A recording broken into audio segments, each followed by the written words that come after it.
we just go? Can we just go? Think about where we're going. Can we just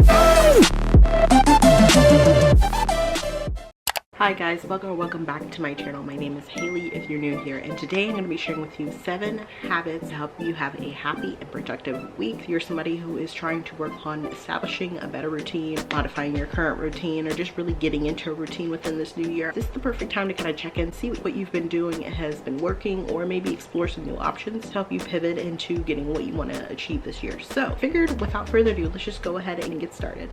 First one is picking out my outfits the night before at least. You can pick them out at the beginning of the week on like a Sunday night, Saturday night. That's even better. Start somewhere. Let's just go ahead and pick them out the night before. That way you already know what you're going to be wearing. You're not scrambling mentally or physically in the morning trying to figure out what do I need to wear, what am I going to wear. For me, that makes the decision even harder because I have a time constraint. Plus, it just adds a lot of mental fatigue. First thing in the morning, you're like most alert. You may be a little tired still, a little sluggish, and adding another decision in there that's not necessarily required for the morning probably is the best way to go. That's something to help free up your mental space and kind of get you going on the right foot, is already having that selected from the previous night.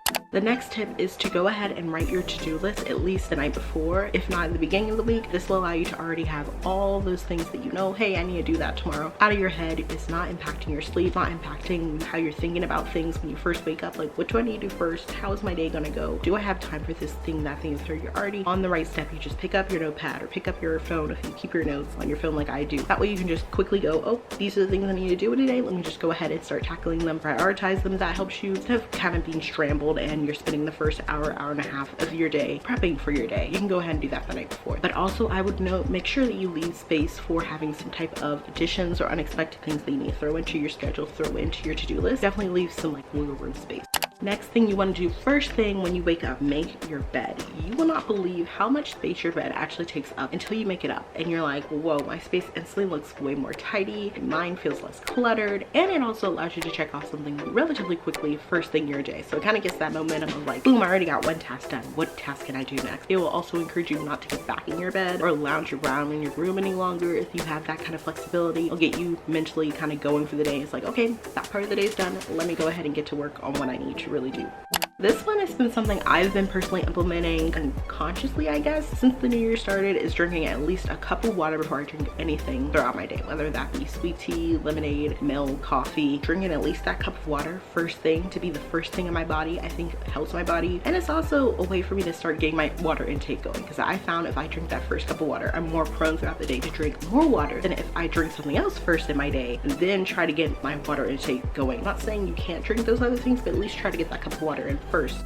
This one is something I mentioned in one of my previous videos focused on the same topic, is spending 15 to 30 minutes every day doing something that makes you happy, something that brings you joy, preferably something that isn't connected to something maybe financial or income focused. And for me, it's honestly making these videos, speaking to you guys, interacting and engaging with you on social media. That is something that I like spending my day doing. It allows me to help others, which is something I find so much fulfillment in. It allows me to have a fun creative outlet as well. As long as it makes you happy and you can do it for 15 to 30 minutes a day, I think you found one. Because again, we don't want to burn ourselves out with all these productivity tips. We still want to do things that recharge us, and one of those ways is doing hobbies or things that we enjoy throughout the week as well.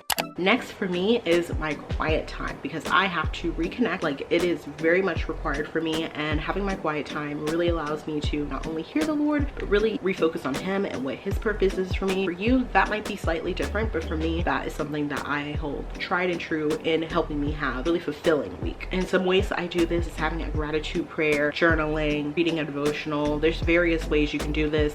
And the last and 7th thing I want to share is to make sure you're still getting your news or your media intake somehow. And when I say media, I'm not talking about social media in the fact of like aimlessly strolling, things that are negative, things that are just bringing us down, adding an unnecessary weight. But getting your news intake could be through an email that you get every morning about the latest updates of what's happening in news. Maybe it's through some type of podcast. And when I say news, I'm not talking about strictly political, economic, like your traditional news. It could be news about sports. It could be news about marketing. It could be news about, you know, e-commerce, anything. However you want to get your news, it's just important to be up to date on maybe your industry, your niche, things that interest you. I found that staying connected in that not only makes me feel like I know what's going on sort of in the world, or at least some segment of the world. And I would say doing this, especially when it comes to traditional media, is very important, but to an extent.